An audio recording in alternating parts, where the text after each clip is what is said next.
Merhaba Hevalno, merhaba arkadaşlar. Hun çavane, nasılsınız? Bu dersimizde de sizlere mişli geçmiş zamanı anlatacağım. Bir önceki dersimizde dili geçmiş zamanı anlatmıştım. Dili geçmiş zaman, yani geldi dediğimiz zaman di. Buradaki di'dir buna ifadesini katan. Mişli geçmiş zaman, geçmiş zaman, gelmiş gibi. Buradaki miş. Yani miş, mış, muş, müş gibi. D, di, du, dü gibi. Bu dersimizde mişli geçmiş zamandan bahsedeceğiz. Daha önceki dersimizde dili geçmiş zamandan bahsetmiştik. Ve dili geçmiş zamandan bahsettiğimizde de demiştik ki geçmiş zamanlarda bir fiili çekimli hale getirebilmek için önce o fiilin geçişsiz mi ya da geçişli mi olmasına bakarak o fiili çekeceğiz. Evet, biraz önce de ifade ettiğimiz gibi biz dedik ki dili geçmiş zaman ve mişli geçmiş zaman aslında birbirini tamamlayan ya da birbirinin devamı olan iki geçmiş zamandır. Biz mişli geçmiş zamanı iye ve öne ile yapıyoruz. Yine aynı şekilde ifade ettiğimiz gibi her fiilin neyine bakıyoruz? Fiillerin geçişli ya da geçişsiz oluşuna bakıyoruz. Örneğin green ve huar'ın fiillerine bakalım. Green dediğimizde soruyoruz ne ağladın? Mantıklı bir cevap gelmediği için bu fiilimiz nedir? Geçişsiz bir fiil. Geçişsiz bir fiil.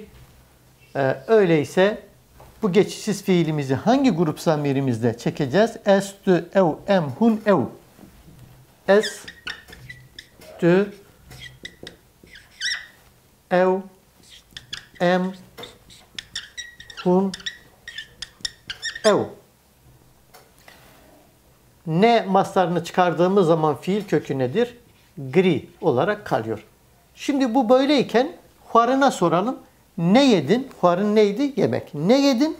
Yemek yedim. Elma yedim. Meyve yedim. O zaman bu fiilde nedir? Geçişli. Bu fiilimizi de hangi grupla çekiyoruz? Mın, de, ve, me, ve, van ile çekiyoruz ve bu grup biliyorsunuz şahıs eki almaz. Şimdi önce bu grubu yapalım. Sonra huar'ın grubunu birlikte yapalım. Tahtayı daha düzenli kullanmak için önce bu huar'ın grubunu silelim. Sonra onunla birlikte de ders yapalım. Şimdi dil geçmiş zamanı anlatırken ne demiştik? Ez, fiil kökü, gri, şahıs eki. Buradaki ö düşer. Geriye ne kalır? Me.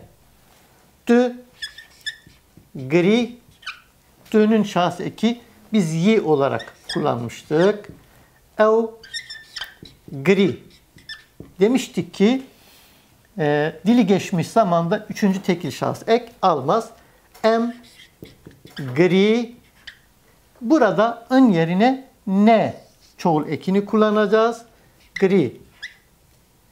Green, green. Hun, green. Ev, green. Şimdi ez green, ben ağladım.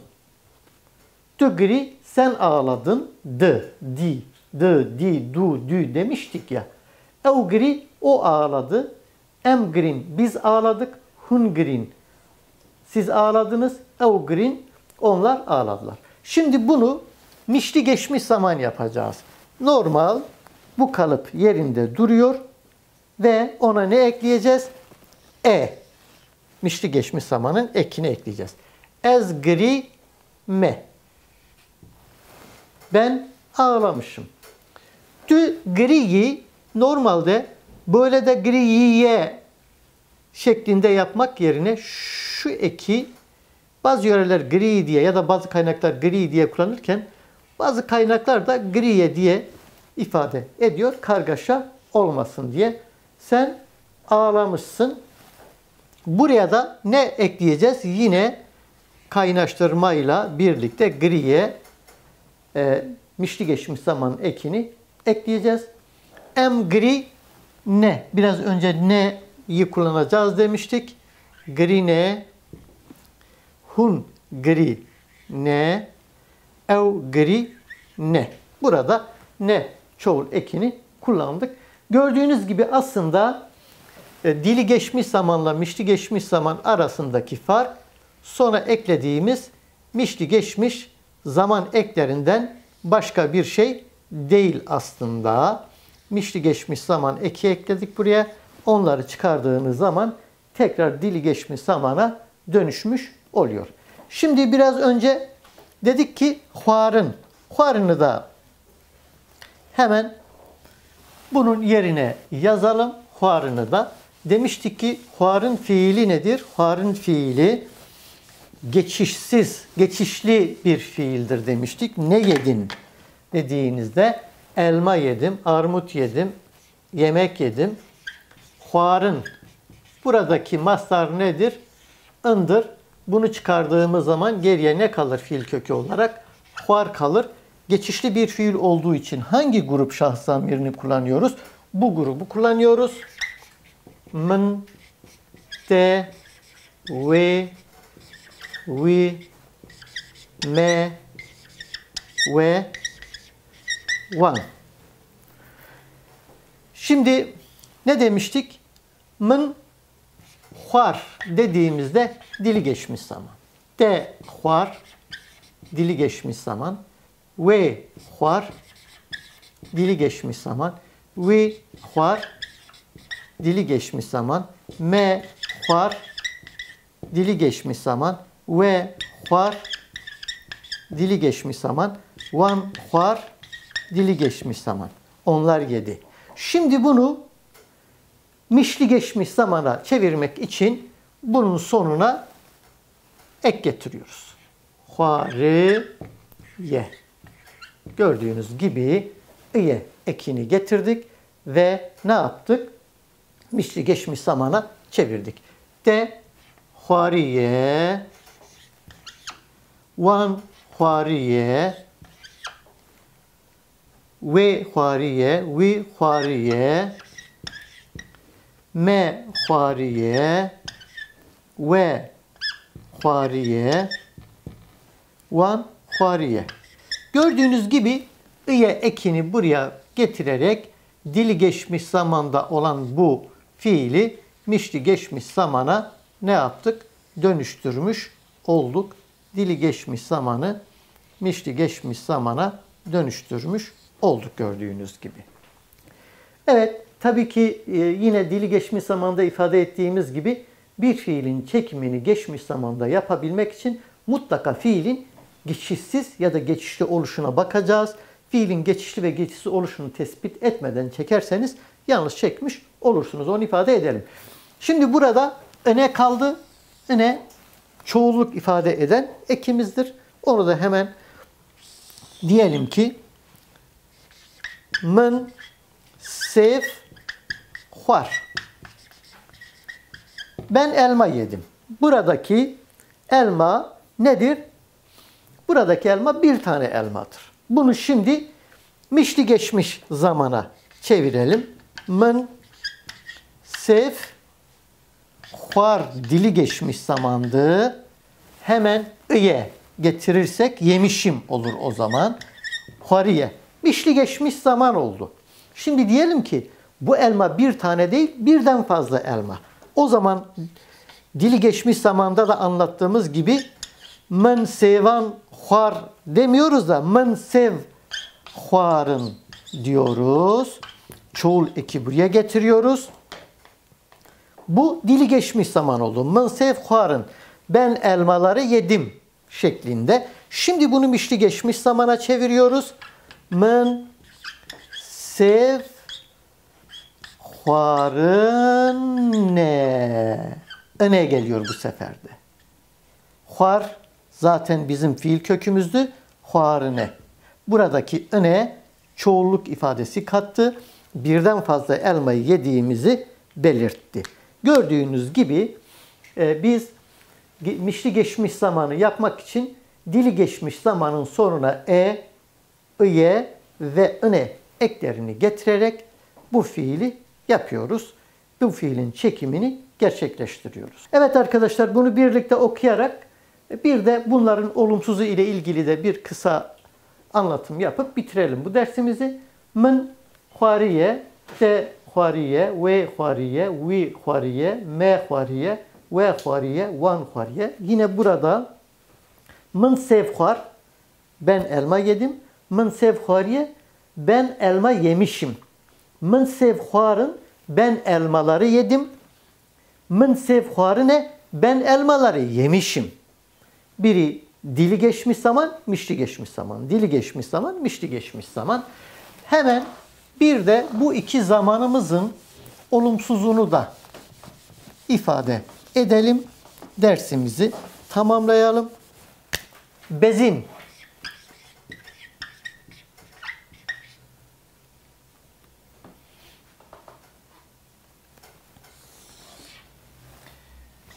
Çeykırın. Hemen önce iki fiilimizin geçişli mi geçişsiz mi olduğunu tespit edeceğiz ki hangi zamir grubunu kullanacağımızı bilelim. Bezin. Bezin koşmaktır. Ne koştun? Cevap var mı? Yok. O zaman bu fiil nedir? Geçişsiz. Hemen diğer fiilimize soralım. Çeykırın yapmaktı. Ne yaptık? Ne yaptın? Yemek yaptın. Duvar yaptın. Resim yaptın. O zaman bu fiilimiz de nedir? Geçişli. Geçişsiz olduğu zaman bu grup zamiri kullanıyorduk. Es, tü, ev, em, hun, ev. Geçişli olduğu zaman da bu grup zamiri kullanıyorduk ve şahıs eki kullanmıyorduk. Min, te, we, me, ve, wan. Şimdi bunu hemen ifade edelim. Es, bezi, fiil kökü, çünkü buradaki ne mastardır çıkıyor. Bezim, tü, bezi, ev, beziyi de aslında kullanır halk.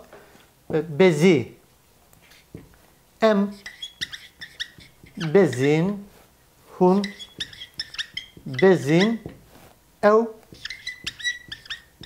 bezin. Şimdi bunu mişli geçmiş zamana çevirelim. Bezi, hemen diyen sesinizi duyar gibiyim oradan. E'yi kullanıyoruz mişli geçmiş zaman için.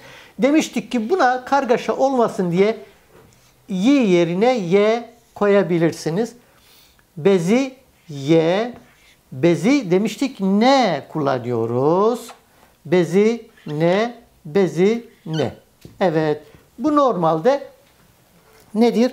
Dili geçmiş zaman, sonra mişli geçmiş zaman yaptık. Şimdi burada da bu mastarı çıkardığımız zaman çekir. Mın, çekir,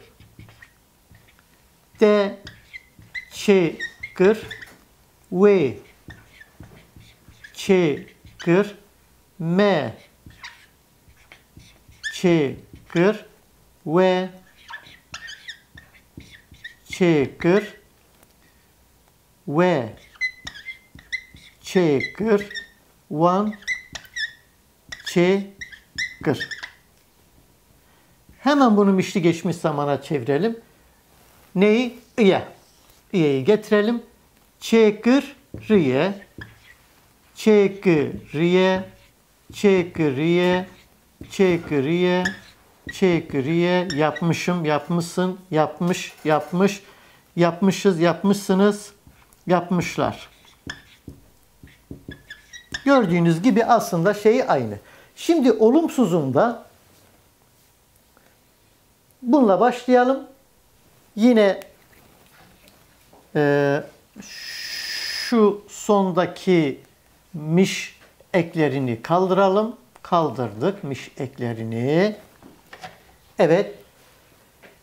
Ezbezim, ben koştum. Ben koşmadım demek için de bu fiilin önüne ne olumsuzluk ekini getiriyoruz. Ne olumsuzluk eki. Ez bezim, ez ne bezim. Şunu önce buradan silelim. Bir kargaşa çıkmasın. Hemen buradan silelim bunu.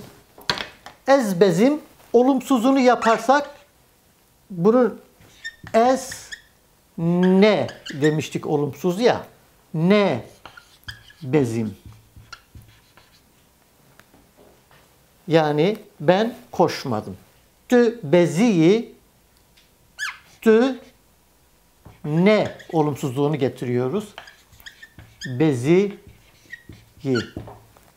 Ev bezi ev yine ne bezi bitişik yazılır. Em bezin em ne bezin hun bezin hun ne bezin ev bezin ev ne bezin. Gördüğünüz gibi dili geçmiş zamanda olumsuzluk yaptık. Şimdi bunu mişli geçmiş zamana çevirmek için hemen bunun sonuna mişli geçmiş zamanın ekini getiriyoruz. Ne bezime koşmamışım. Ne beziyi de ye'yi koymuştuk. Kargaşa olmasın diye şunu çıkarmıştık. Ne beziye ev ne beziye o koşmamış. Ne çoğulunu kullanıyoruz. Bezine, bezine, bezine. Bu da ne oldu? Ne bezim ben koşmadım. Ez ne bezime ben koşmamışım şeklinde gördüğünüz gibi burada olumsuz ekini de yaptık aynı şekilde. Şimdi gelelim çekırın. Çekırını özellikle ifade ettik. Daha önceki derslerimizde de ifade etmiştik. Çekırın ön eki ve kırın fiiliyle yapılan bir fiildi. Ve geçişli bir fiildi. Biraz önce de ifade etmiştik ve yazmıştık. Hemen yazalım. Geçişli olduğu için mın, de, ve, me, ve, wan zamirleriyle çekilir. Mın, kır neydi? Ben yaptım. D, di, t, ti. Şimdi bunu olumsuz yapalım. Mın, işte burada biraz farklılığımız var. Olumsuzluk eki ek ile fiil arasına girer. Yani ile kır arasına girer. Mın, ne, kır. De, kır. Olumsuz yapalım. De, önce eki, sonra ne olumsuzluk eki, sonra fiil. Ve kır yaptı. Ve ne kır yapmadı. Ve kır o yaptı. Ve yine ne kır o yapmadı. Me kır me ne kır ve kır siz yaptınız ve ne kır siz yapmadınız. Wan kır Van çenekır. Evet, dili geçmiş zamanda yaptık. Şimdi bunu mişli geçmiş zamana çevirelim. Mın çenekır, ben yapmadım. İye, mış, miş, muş, muş ifadesi katıyordu. Mın çenekriye dediğimde ben yapmamışım. De çeynekriye dediğimizde sen yapmamışsın. Ve çeynekriye dediğimizde o yapmamış. Vi çeynekriye dediğimizde o yine yapmamış. Me çeynekriye dediğimizde biz yapmamışız. Ve çeynekriye dediğimizde siz yapmamışsınız. Van çeynekriye dediğimizde onlar yapmamışlar. Burada da gördüğünüz gibi araya sadece olumsuzluk ekini koyarak yaptım, yapmadım ya da koştum, koşmadım şeklinde yapmışım, yapmamışım, koşmuşum, koşmamışım şeklinde yapıyoruz. Bu şekilde tekrar kısaca ifade edelim. Geçmiş zamanda bir fiili çekimli hale getirmek için önce o fiilin geçişli mi, geçişsiz mi oluşuna bakıyoruz. Çünkü geçişli ise bu grup zamirimizi kullanıyoruz. Geçişsiz ise bu grup zamirimizi ve şahıs eklerini kullanıyoruz. Bu grup zamirle şahıs eki kullanılmaz demiştik. Olumsuz olarak yapmak istersek de ne olumsuzluk ekini kullanıyoruz. Bu dersimizi de sabırla dinlediğiniz için size teşekkür ediyorum. Başka bir derste buluşmak üzere. Kendinize iyi bakınız.